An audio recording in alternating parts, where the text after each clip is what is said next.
ကဲဒီနေ့မှာကျွန်တော် booster box နှစ်ခုတည်းကနေပြီးတော့ကျွန်တော်ဒီ OP12 ကိုကျွန်တော်ဖောက်ပြန်ဖြစ်ပါတယ်ဒီကျွန်တော် OP12 ကိုအခုဒီနေ့လုပ်နေတဲ့အချိန်မှာကျွန်တော် OP13 ကိုကျွန်တော်ဒီရှာနေတော့မယ်ဒါပေမဲ့ကံမကောင်းသေးဘူး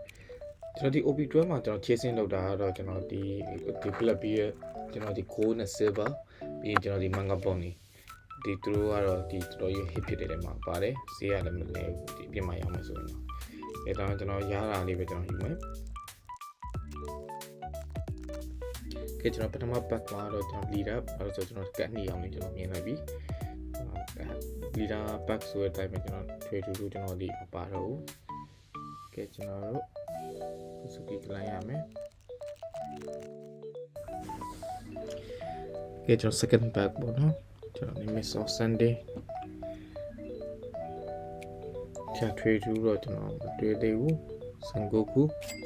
အိုးကျွန်တော်ပထမဆုံးအစားတကယ်ရတယ်ကျွန်တော် Don Quixote Rocinante ရှိလိုက်တဲ့နာမည်ကျွန်တော်ဒီ Spanish ဆိုလဲကျွန်တော်ဒီ booster box တစ်ခုမှာကျွန်တော်ဒီအခြေခံပါတဲ့ဒီ card တွေပြောမယ်ဆိုရင်ကြီး common ကျွန်တော် uncommon ပြီးတော့ rare ကျွန်တော်ဒီအစားပေါ့နော်ခုနမြင်လိုက်တဲ့ card ကျွန်တော်ဒီ super rare ပေါ့နော်ပြီးတော့ခါမှာ secret rare ဆိုတာရှိသေးတယ်ကျွန်တော်တို့ပြီးတော့ခါမှာကျွန်တော် leader ပေါ့နော် leader card တွေပါမယ်ပြီးတော့ဒီ special card ပါမယ်ဒီကတော်များ chasing လောက်တာဆိုလို့ရှိရင်ကျွန်တော်ဒီ treasure rare card ပါမယ်ဒါမှမဟုတ်လေကျွန်တော်ဒီ anniversary card ပေါ့နော်သူဒီ box တစ်ခုမှာတော့သူတို့ဒီ manga ကြတော့သူတို့ပါခြင်းနဲ့ပါမယ်ပါခြင်းနဲ့ပေါ့ဆိုတာသူတို့ဒီကျွန်တော် case ပေါ့နော်ကျွန်တော် case like ဝယ်ရတူတော့ကျွန်တော်တွေ့ကြမှာတွေ့တာကျွန်တော်ဒီနောက်ဆုံးကတ်ကကျွန်တော်ဖြူအောင်လေးဆိုတော့ကျွန်တော်အဲ့ဒါတော့ချိန်စီတော့ down ကတ်ပဲ down pack ဆိုတော့ကျွန်တော်စိ leader လည်းပါမယ်ကျွန်တော်ဒီနေ့တိုင်း leader ပါပဲစမ်းကြည့်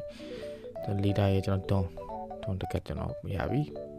ကျွန်တော်ဒီ booster box တစ်ခုတည်းမှာတော့ကျွန်တော်ဒီမြဲလို့ပါတွေ့ပြီးတာတော့ကျွန်တော်ဒီ down နှစ်ကတ်ပေါ့နော် down နှစ်ကတ်ကိုကျွန်တော်အမြဲတွေ့တယ်ကဲကျွန်တော်ဒါ leader pack ပဲ trade room တွေ့ကျွန်တော်အခုကြည့်နေတဲ့သူတွေထဲမှာလည်းကျွန်တော်တို့ဒီကျွန်တော် one piece cut တွေကျွန်တော်စုထားရများရှိလို့ရှိရင်လည်းချက်တော့ကျွန်တော် comment မှာပြပါပေးပါအောင်ကျွန်တော်ကကျွန်တော် trade room မတွေ့သေးဘူးPerona ပထမကျွန်တော် SR Perona ကျွန်တော် hit ဖြစ်တယ်ရပြီ